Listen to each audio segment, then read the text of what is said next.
اب اس کے بعد اگلا مسئلہ، تیمم کا طریقہ کیا ہے؟ عمار بن یاسر رضی اللہ عنہ کی حدیث سے ثابت ہے، تیمم مٹی پر بسم اللہ کہہ کر ایک مرتبہ دونوں ہتھیلیاں مارنا، 2 مرتبہ نہیں، ضعیف حدیث ہے جو مرتبہ والی ہے، ایک مرتبہ ایسے بسم اللہ مار دی، اب اس کے بعد اگر اس کو دھول لگی ہوئی ہو کنکر پھونکنا، یہ بھی حدیث سے ثابت ہے، نہیں تو کوئی بات نہیں، دیوار کو تو نہیں لگتی، دیوار سے ایک مرتبہ بسم اللہ کہہ کر مارے ہاتھ دونوں ہتھیلیوں کو، پھر پہلے چہرے کو ایسے پوچھنا ایک مرتبہ، پھر ہتھیلیوں کی پشت پر ایک مرتبہ پوچھنا ایسے مسح، بس تیمم ہو گیا۔ پھر ایک مرتبہ تیمم کا طریقہ، دل میں نیت کر لیجئے آپ تیمم کی، کیونکہ وضو کا بدل ہے، پاک مٹی پر یا دیوار پر یا ہر وہ چیز جس کی اصل مٹی ہو اس پر ایک مرتبہ ہاتھ ماریے دونوں ہتھیلیوں کو ایسے، ٹھیک ہے، ایسے ایک مرتبہ۔ اس کے بعد کیا کریں گے؟ پہلے کس کو پوچھیں گے؟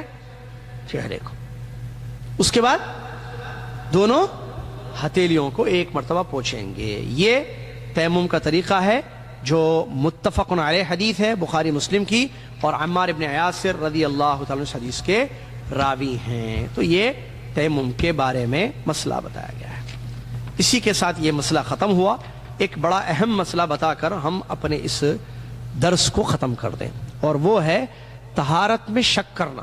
وضو کر لیا اس کے بعد شک ہوا، تیمم کر لیا اس کے بعد شک ہوا، یہ بہت بڑا مسئلہ ہے، یہ معمولی نہیں ہے، بڑا مسئلہ ہے، اس لیے میں نے کہا کہ آخری میں اس کو بتا دوں۔ کیا ہے یہ مسئلہ؟ وضو کر لیے، وضو کر لیے، اب اس کے بعد شک ہو گیا ہے میرا وضو ہے یا نہیں ہے، مطلب ہوا خارج ہوئی، میں پیشاب کیا نہیں کیا، میں ٹوائلٹ گیا تھا کہ حمام کو، یاد نہیں آ رہا، شک۔ تو ایک قاعدہ سن لیجیے آپ، سننی یاد بھی رکھ لیجیے اس کو، عربی میں ویری گڈ، عربی میں نہیں اردو میں ضروری ہے، مسٹ۔ کیا ہے قاعدہ؟ الیقین لا یزول بالشک، یہ ہے قاعدہ، الیقین لا یزول بالشک۔ آسان ہے، چھوٹا، بہت فائدہ ہوگا اس سے، بہت فائدہ ہوگا قاعدے سے۔ کیا ہے مطلب اس کا؟ یقین شک سے ختم نہیں ہوتا ہے، یہ اردو میں تو ضروری ہے یاد رکھنا، یقین شک سے ختم نہیں ہوتا ہے۔ مثال دیجئے، مثال سے بات سمجھ میں، میں وضو کر لیا، مجھے یقین ہے میں وضو کیا،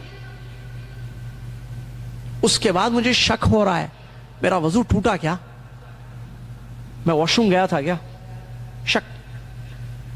اب نماز کو جانا ہے، وضو کروں یا نہیں کروں؟ الیقین لا یزول بالشک۔ ڈاکٹر صاحب یقین کیا ہے؟ اب ہمارے پاس ایک یقین ہے، ایک شک ہے۔ یقین کیا ہے؟ وضو ہے، شک کس پر آ رہا ہے؟ ٹوٹا نہیں ٹوٹا۔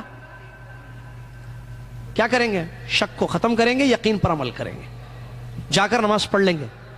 ارے کس کو معلوم، ہو سکتا ٹوٹ گیا ہوگا، بھائی نہیں، شک ہے، وضو کر لیں گے، نماز پڑھ لیں گے۔ میں 2 رکعت پڑھا، 3 رکعت پڑھا، میں 2 چکر کیا طواف کے، 3 رکعت چکر کیا، میں صحیح کے 2 چکر کیا، 3 چکر کیا، یقین شک، ایک یقین ہے ایک شک ہے۔ 2 رکعت پڑھا یا 3 رکعت پڑھا، اس میں ایک یقین ہے ایک شک ہے۔ کون بتائیں گے ہاتھ اٹھا کر کہ یقین کتنی رکعت ہے، شک کیا رکعت ہے؟ آپ ہاتھ اٹھائیں۔ 2 رکعت، شاباش، بہت اچھے۔ میں 2 رکعت پڑھی یا 3 رکعت پڑھی، شک ہوا عورت کو، تو 2 تو یقین ہے، کیا زاہد صاحب؟ تیسرے پر شک ہو رہا ہے، تو وہ عورت یا وہ مرد کیا سمجھیں گے؟ 2 پڑھا میں، کیا سمجھیں گے؟ 2۔ میں 6 چکر طواف کے کیا یا 7 کیا، شک ہو گیا، تو ایک یقین ہے یہاں پر، اور وہ ہے 6 چکر۔ 7 چکر پر شک ہے، شک کو چھوڑ دینا، ٹھیک ہے؟ چلیے الٹا، اگر طہارت کا یقین ہو، یہ تو قاعدے کے سر، طہارت کا یقین ہو اور پھر نجاست کا شک ہو گیا ہے ناپاکہ کی، تو طہارت پر ہیں آپ۔ اگر نجاست کا یقین ہے، طہارت کا شک ہو گیا ہے، نجاست پر ہیں آپ۔ مثال کے طور پر ٹوائلٹ گیا تھا، اچھی طریقے سے یاد ہے، یقین ہے، ٹوائلٹ کو گیا تھا میں، حمام سے فارغ ہوا تھا، یاد ہے مجھے، پیشاب کر کے آیا تھا، یاد ہے، اس کے بعد وضو کر کے آیا، مسجد نہیں کر کے آیا، اقامت نہیں ہوئی ابھی، اب شک پیدا ہو گیا، ارے میں وضو کیا ہی نہیں کیا. اب یہاں ایک یقین ایک شک ہے. یقین اس بات پر ہے کہ میں ناپاک ہوا تھا، شک اس بات پر ہو رہا ہے کہ میں پاک ہوا نہیں ہوا. تو اب کیا کرنا؟ جا کر سیدھے وضو کر لینا مسجد سے. اب کہاں جا کے کریں گے زحمہ میں؟ نہیں، کر لیں گے. اللہ تعالیٰ 70 ماہوں سے زیادہ رحم کرتا، نہ آیت ہے نہ حدیث ہے. اللہ 70 ماہوں سے زیادہ رحم کرتا، نہ آیت ہے نہ حدیث ہے. اللہ اس سے زیادہ رحم کرتا، اللہ بہت زیادہ رحم کرتا، قرآن اور حدیث سے ثابت ہے. تو یہ شک کا بڑا عجیب مسئلہ ہے، اس پر ذہن میں رکھیں. نجاست کا شک ہے، ناپاکی کہ وضو ٹوٹ گیا ہے شک ہے تو پھر وضو ٹوٹ ہی گیا ہے.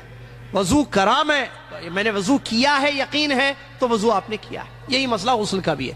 عام طور پر لوگ شک میں یا بولو بھائی احتیاطاً وضو کر لیں گے، دین میں احتیاط ہے نہیں ہے. ہاں آپ نے وضو کیا ہے، یقین ہے، آپ اجر کے لیے اور ایک مرتبہ وضو کرنا چاہتے ہیں، جائیے وضو کیجئے، جائیے وضو کیجئے. صحیح ہے، بالکل سمجھ میں آ گیا مسئلہ. چلیے اسی کے ساتھ مسئلے ختم ہو گئے. ایک سوال، حالانکہ سوالات نہیں ہوتے ہیں یہاں، آ گیا ہے تو پھر اس کو جواب دے ہی دیا جائے، اور وہ ہے بعض لوگ روزے کی حالت میں غسل کرنے سے پرہیز کرتے ہیں. یہ سوال آیا ہے خواتین کی طرف سے. بعض لوگ روزے کی حالت میں غسل کریں. ابھی غسل کا بیان ہم نے پڑھا، رمضان آ رہا ہے انشاءاللہ، یہ رجب ختم ہو رہا ہے، شعبان، رمضان، اللہ تعالیٰ ہم سب کو رمضان پانے کی توفیق عطا فرمائے، آمین. تو رمضان کے روزے میں بولتے غسل نہیں کرنا، ایک قول. دوسرا قول کیا ہے؟ ذرا ہمارے جو انڈیا پاکستان کا پتہ نہیں، وہاں بھی شاید ہو گئی یہ چیز، انڈیا میں یہ مشہور ہے ایک چیز ہمارے یہاں کہ شام زوال سے پہلے کر سکتے غسل، زوال کے بعد نہیں کر سکتے. ہے کیا پاکستان میں بھی مسئلہ ہے؟ الحمدللہ، اگر نہیں ہے تو الحمدللہ. ہمارے پاس یہ مسئلہ کیا ہے کہ آپ جو ہے ظہر سے پہلے غسل کر سکتے ہیں روزے کی حالت میں، لیکن عصر کی نماز کے بعد آپ غسل نہیں کر سکتے. غلط. خیر یہ رمضان کے مسائل میں اس کو ذکر کرتے ہیں، لیکن چونکہ سوال آ گیا ہے بہن کا اس لیے ہم بتا دیتے ہیں. آپ روزے کی حالت میں کسی بھی وقت غسل کر سکتے ہیں، حتیٰ کہ 10 منٹ پہلے سورج غروب ہونے سے بھی آپ غسل کر سکتے ہیں، کیونکہ غسل سے کوئی اس کا مسئلہ نہیں. بات واضح ہو گئی. باریک مسائل بہت ہیں، تفصیل میں ہم نہیں گئے. جو موٹے موٹے اہم مسائل تھے وضو کے، مسح کے، تیمم کے، غسل کے، ہم نے بیان کر دیے. اب اس کے بعد اگر کسی کو کوئی سوال ہے، پوچھنا ہے، تو راستے بہت ہیں. ایک راستہ، پہلے تو کم راستے تھے، اب اور بڑھ گئے، واٹس ایپ بھی آ گیا. تو ایک راستہ فون پر ڈائریکٹ مسئلہ، ایک سب سے اچھا راستہ آپ دعوت سینٹر آئیے، ہم سے مل کر جو ہے مسئلہ پوچھ لیجئے آپ، ٹھیک ہے. خاص طور سے مردوں کے لیے اس میں بڑی آسانی ہے.